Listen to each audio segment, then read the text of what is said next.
You are looking at Julian's pronunciation guide, where we look at how to pronounce better some of the most mispronounced words in the world, like this other curious word. But how do you say what you're looking for today?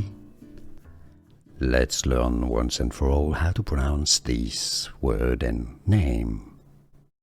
We're gonna have to be very precise here and listen carefully, because the British English and American pronunciations are slightly different.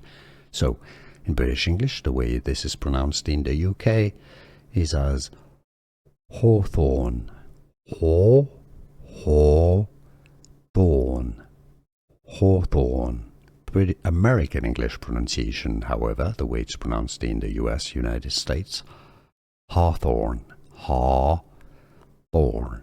Hawthorn.